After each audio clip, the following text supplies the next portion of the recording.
Former Somerset Police Chief George McNeil, he wants to be the next Bristol County Sheriff. He wants to take out Tom Hodgson. Chief, welcome in. Welcome. Thanks for having me. You've got two other candidates running against you in a primary, right? And one of Correct. them is Attleboro Mayor Paul Hero, who has an impressive resume. He was in corrections in a couple of states, also Massachusetts. How are you going to take on him? His resume looks pretty good with regard to running the Bristol County lockup. Well, I think the difference between myself and the mayor is that I have 37 years of law enforcement experience.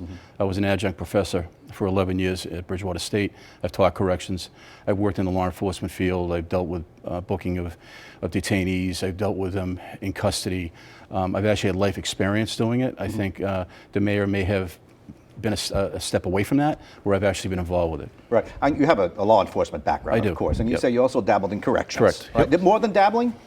Well, I mean, I was a Randolph police officer 28 years. Okay. So I was a lieutenant, a sergeant, detective, all through. I booked people that were arrested and all that. So I'm very much part of the system. I know how the system works. Okay, now the mayor, Mayor Hero, who again you got a primary challenger in him, he says it's not such a law enforcement position as it is an administration job, and that he's been around. He's worked directly for corrections directors. He said, "I'll wear a suit, not a uniform." By the way, would you wear a suit or a uniform?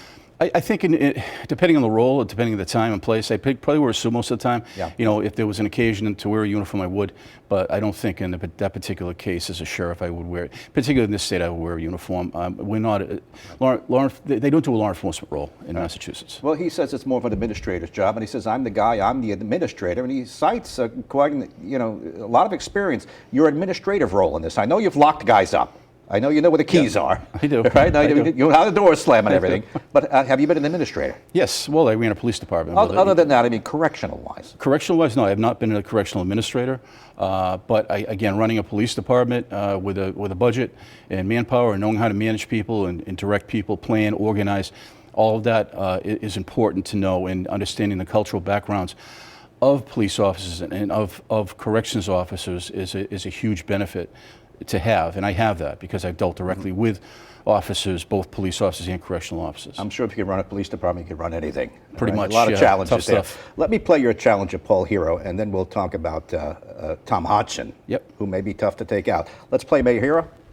He talks like a tough guy, he acts like a tough guy, but if we're trying to run a rehabilitative environment where we have people who are in there for drug addiction, who are in there for anger management issues, and we're acting like a tough guy on these guys, and we're making life miserable for them, how effective is that drug treatment or that mental health treatment going to actually be if the people who are supposed to be getting treatment, and it's arguably not a lot of them are getting it, if they're constantly under attack by the system that is supposed to be involved with their care, custody, control, and rehabilitation. Okay.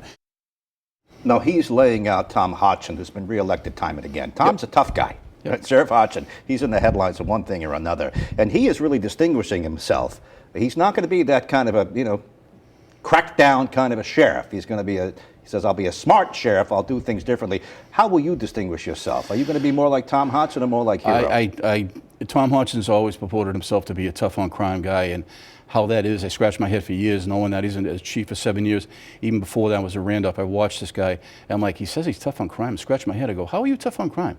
You don't have a law enforcement role. You're supposed to be taking care and custody of people that are being detained in your facility, which he doesn't do a good job of. And the people that work there have a terrible work environment. I talked to those people. I talked to one last night who actually works as a CO inside the jail, and he says the working conditions are terrible. The sheriff does not like us. He says they're bleeding people every day. He doesn't even have enough staff to run vocational programs. They have vocational programs set up, but they can't run them. And so he's got a staffing problem, so he doesn't know how to staff. I think it's very poor management. If I become sheriff, I'm going to be smart on crime. I'm not going to be tough on it. It's not going to be this tough thing. You're not going to be tough. The way you reduce recidivism and the way you reduce crime is to be smart. So you have smart management and response training. Smart. That's what SMART is. Smart management and response training. So you have smart managers, people that are in that place, not because of political hookups, they're there because they're good managers. They know how to direct people. They know how to manage people. Right now, that's not the case. All right. Well, if I accept all of that, I have to say the voters have put Tom Hodgson in time again. This tough talking law and order man, Bristol County Sheriff, tough on the immigrants, tough on the inmates, all kinds of things have been in and out of the headlines. That seems to sell. They put them in time and again, your neighbors, people in your town.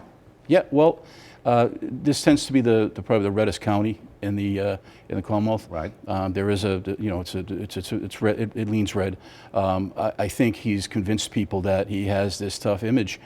And I scratch my head as a police chief. I was president of Bristol County Chiefs for about 3.5 years before leaving office. And the chief, I tell you that the 20, including myself, the 20 chiefs in the county did not have a good relationship with him. Yeah.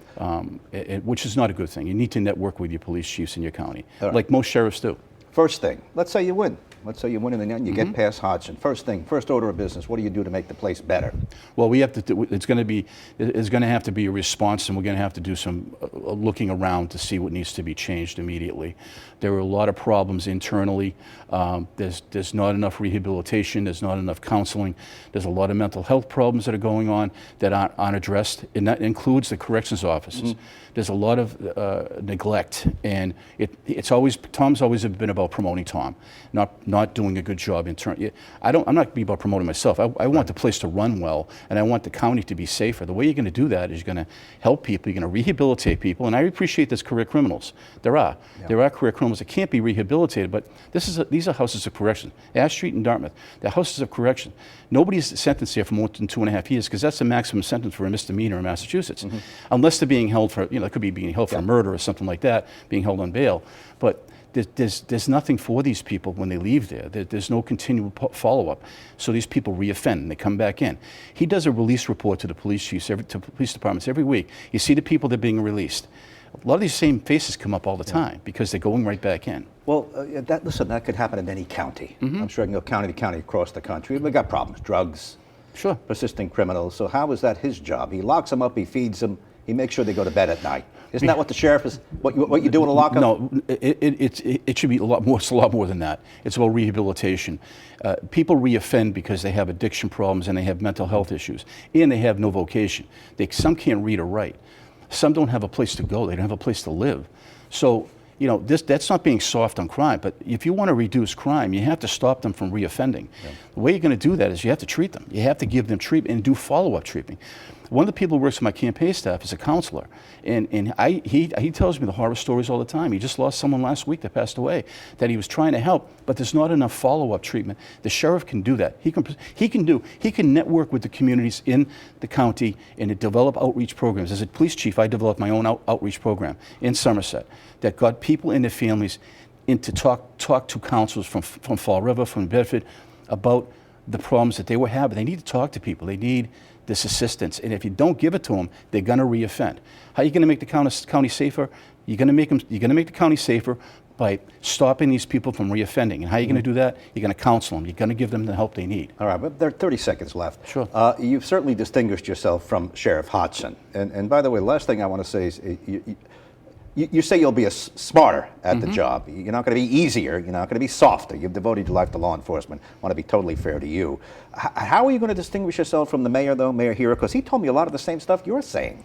He does. It almost sounds like you guys share the same thinking. Our platforms are very similar. I think the difference is I have the cultural knowledge and I have the institutional background because I've worked with police officers my whole life. I know corrections officers. I know the people that work there inside Bristol County. I know some of the officers that work there. I hear their stories and I understand them because we have the same culture. We come from the same culture, the same background. Having that same background is a huge benefit for a sheriff to be in that position because you understand their thinking, you understand the way it works. So the difference between you and the mayor is you've been a cop, whereas he's been in corrections as an administrator. He's been a mayor. Right. All right. Well, listen, wish you luck. Thank you. We have to have the third candidate in to be fair, and good luck in the primary. Appreciate that, Gene. Thank you.